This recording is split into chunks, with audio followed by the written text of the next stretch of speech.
Hey everybody, before we dive into week 4 of the Christian Atheist, I want to say thank you so much to all of you who helped last week with Build Week.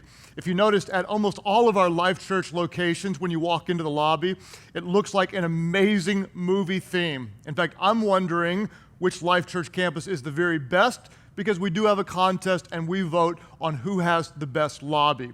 The reason we do this early is so that you'll actually see what we have in the lobbies, and this will help motivate you to invite people who don't normally come to church for next week, you guessed it, at the movies. The 4 best weekends of the entire year to invite people who don't normally come to church.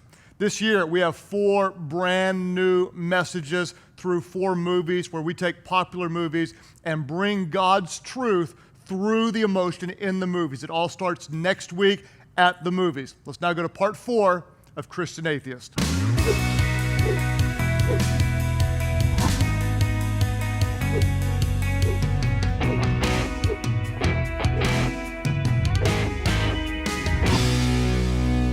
Well, I'm so thankful to hear so many good reports of all the different ways that God is using the messages in the series Christian Atheist to impact so many lives. If you're just joining us, you may say, what in the world is a Christian atheist? Well, we're defining a Christian atheist as someone who believes in God but lives as if he does not exist. Someone who believes in God but yet lives however they want, as if God does not really exist. In fact, today we're going to do something a little different that I believe is going to be really, really special. I'm actually going to team teach with your campus pastor or your network pastor, and they're going to bring home the final message in the series, Christian Atheist. Week 1, we talked about believing in God but not knowing Him. We also talked about believing in God but not fearing Him. Week 3, we talked about believing in God but not wanting to go overboard. Today, I've invited your pastor to talk about those who believe in God but do not want to trust Him fully. We believe in God, but we don't trust Him fully. In fact, at all of our churches, how many of you would say honestly like that you like to be in control? Would you raise your hands right now? Raise your hands up.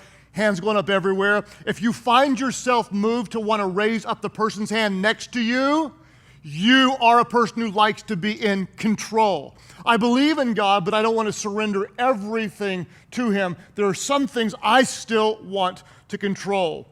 To dive into our message today, I want to read to you out of Deuteronomy 9, verse 23.